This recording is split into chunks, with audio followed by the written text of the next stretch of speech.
네, 전해드린 대로 정부가 이달 말 종료 예정이었던 유류세 인하 조치 올해 말까지 연장합니다. 네, 관련 내용 이인철 참정경제연구소장과 함께 자세히 짚어보도록 하겠습니다. 안녕하십니까? 안녕하세요.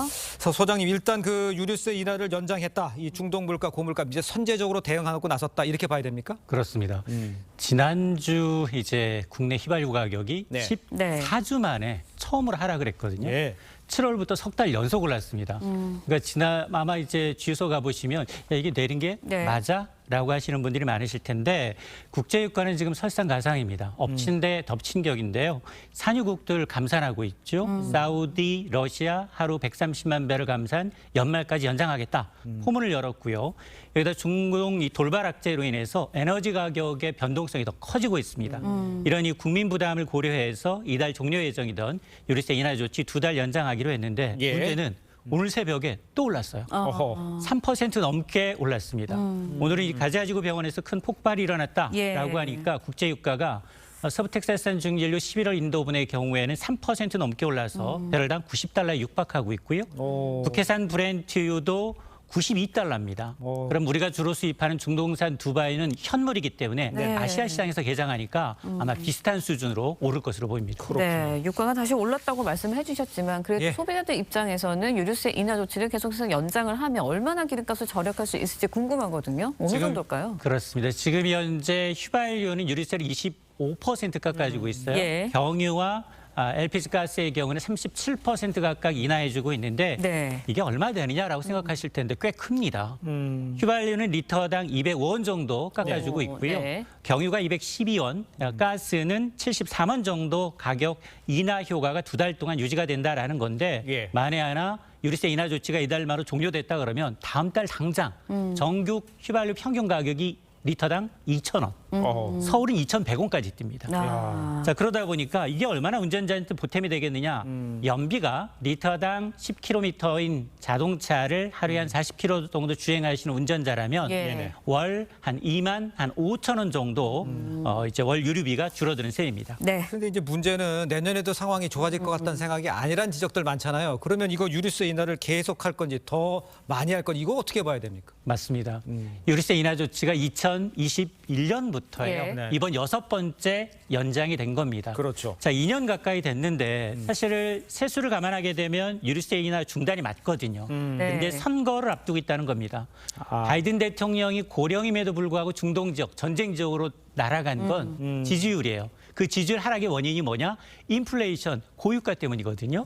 자, 그래서 우리도 마찬가지입니다. 내년 총선을 감안하게 되면 우리가 과연 유류세 인하 조치를 경제적 논리로 풀 것인가 아니면 정치적 논리로 풀 것인가 저는 후자 쪽에 무게를 두고 있습니다. 네. 그런데 이제 유류세 인하로 기름값 부담이 좀 줄면은 오히려 자가용을 좀 이용해도 되지 않겠냐라는 사람들이 좀 늘어나면 에너지 소비 느는 거 아니냐 이런 부작용도 있는 거 아니냐라는 지적도 있어요. 맞습니다.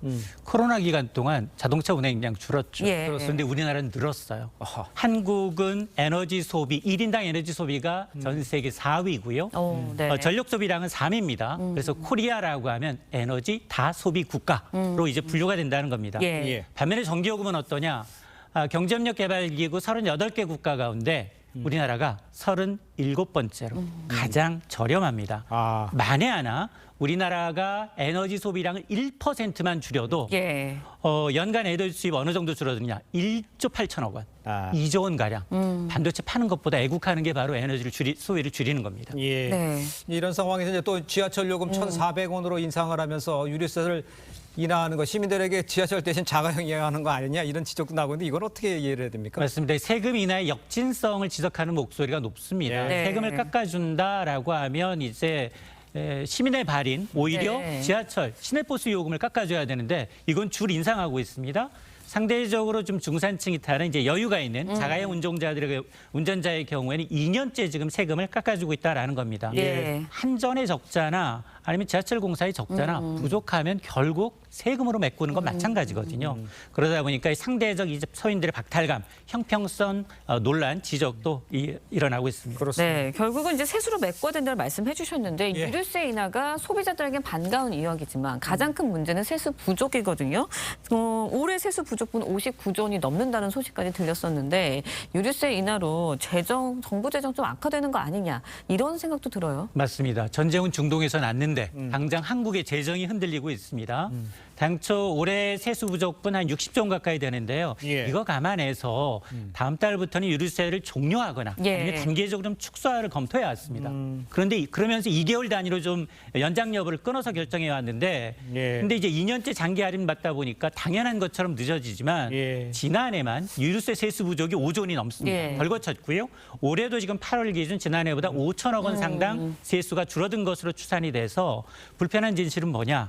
한국은 선진국 가운데 에너지 수입 의존도, 예. 수출 의존도가 가장 높다 보니까 예. 고유가가 지속이 되면 무역 수지 적자돼요. 예. 그리고 에너지 수입 비용 늘어나기 때문에 국내 물가에도 영향을 미쳐서 예. 우리나라 경제 전반에 영향을 미칠 가능성이 높습니다. 네. 그러니까 시청자 여러분들한테 이제 경제가 안 좋아질 것 같다는 얘기를 계속 전달해 드려서 죄송한 마음인데 이제 정부의 이제 꼼꼼한 대책이 지금 당장 필요한 상황이잖아요. 어떤 식으로 좀 접근을 해야 될까요? 우리가 학교 다닐 때는 예. 아마 에너지 절약 캠페인 곳곳에서 예. 볼 수 있었어요. 그렇습니다. 에너지를 100% 수입한 우리는 어쩔 수 없었거든요. 예. 그래서 세 가지를 하면 됩니다. 아. 세 가지를 하면 되는데 하나는 가정의 경우에는 사용하지 않은 전자제품의 플러그를 뽑아주세요. 그리고 조명, 소등하고요. 예. 그다음에 에어컨 설정 온도, 물론 이제 난방 온도겠죠. 에어컨 설정 온도를 1도 높이고 난방 온도를 1도 낮춰주시게 되면 이럴 경우 이 세 가지만 실천해도 하루에 가정용의 경우에는 약 8천 원 가량 예. 이제 절약할 수 있기 때문에 아마 이게 어려운 게 아니거든요. 예. 아마 직접 이제 특히 에너지 이제 캐시 캠페인 10% 이상 에너지를 절감할 경우에는 전기요금을 이제 깎아주는 예. 제도도 있기 때문에 이걸 좀 활용하시면 좋겠습니다. 알겠습니다. 알겠습니다. 지금까지 인철 참 좋은 경제연구소 소장이었습니다. 오늘 말씀 잘 들었습니다. 고맙습니다. 고맙습니다.